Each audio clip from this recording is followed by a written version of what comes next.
Many countries are struggling. They are not only struggling to procure energy, especially developing countries, they're also struggling to get food.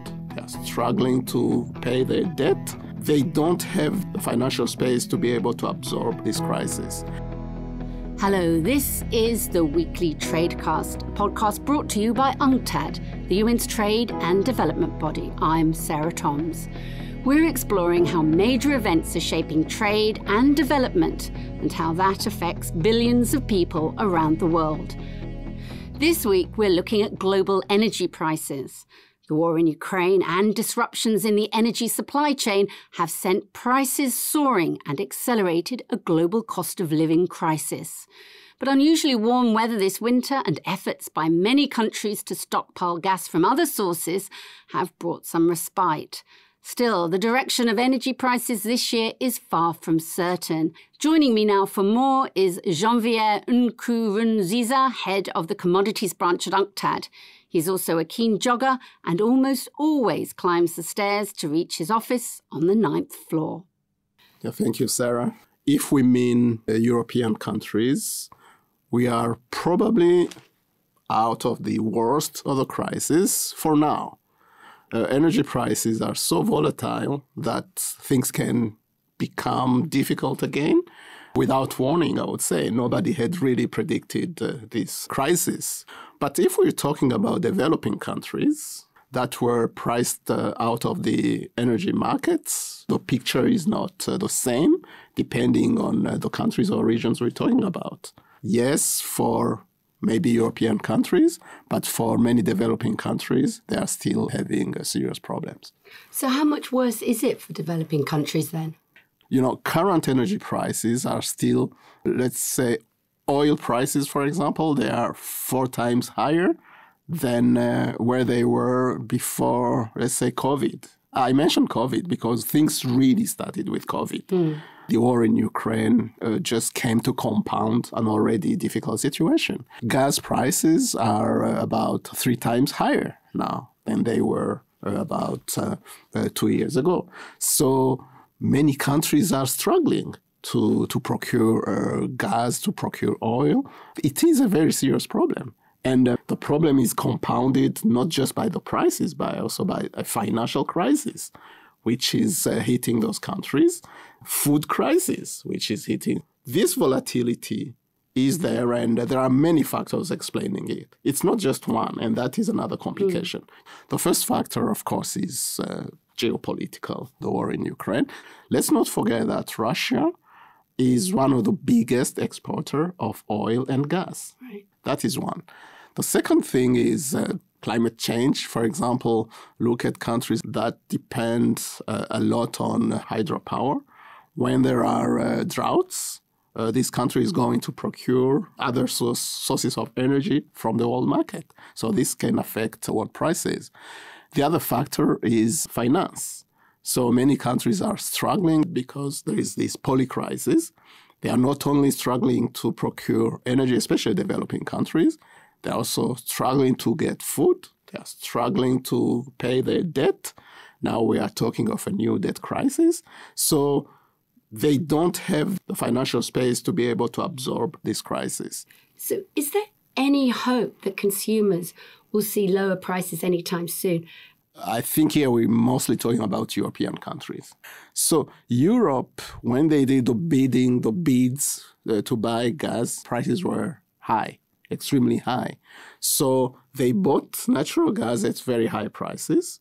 And when they buy for a certain period of time. Ah, I see. So for some time, prices will be high because the natural gas was bought at very high prices. Now, depending on how the price evolves, prices that are paid by a household, they might go down. We don't know exactly when because of the volatility of the energy market. But what about developing countries? What can consumers expect there?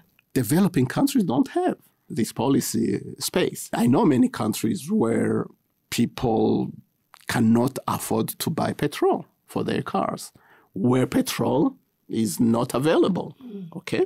So it will be available maybe 1 day per week or 2 days per week, okay?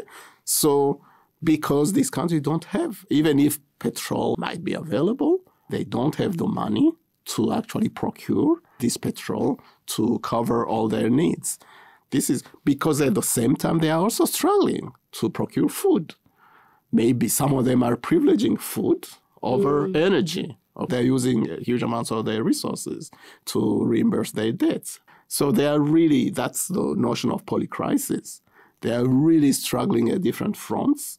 And some multilateral institutions some of them have tried to mobilize resources to help, but it's not enough. This combination of high energy prices, high food prices, and high interest rate, this financial crisis is one of the key reasons is the high interest rates in the United States. That is what drove servicing debt more expensive. The situation is really difficult. So what more can be done? You say multilateral organizations aren't doing enough.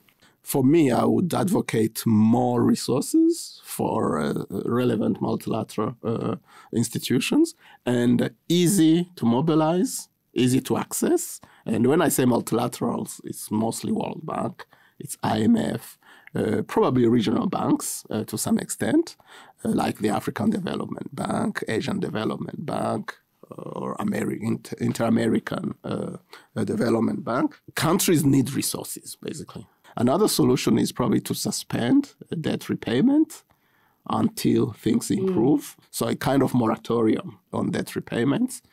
Another solution could be bilateral aid, but even developed countries, many of them are also kind of struggling.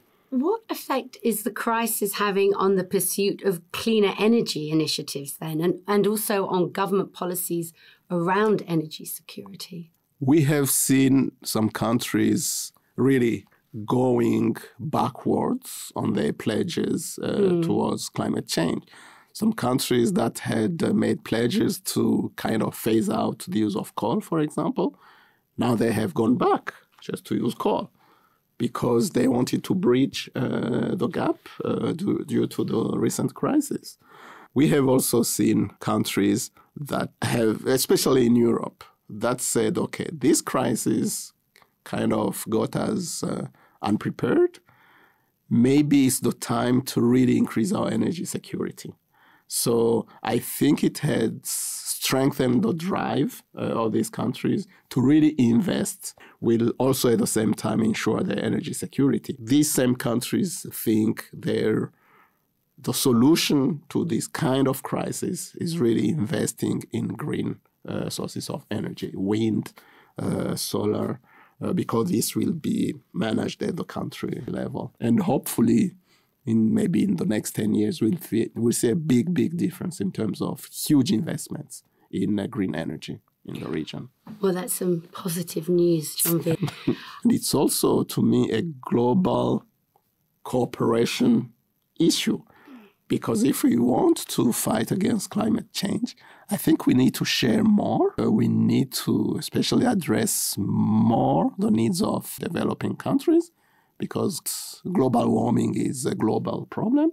It doesn't have boundaries. So we cannot solve it in one country. So we need to really re-engage, I think, at the global level to know that by helping a developing country invest in clean energy, you are helping yourself. Well, thank you so much, Janvier, for clarifying a lot of these really important issues at the moment.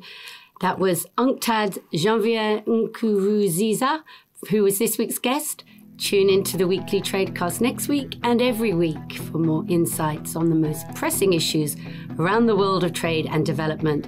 And there's even more on our website, unctad.org. I'm Sarah Toms in Geneva. Goodbye for now.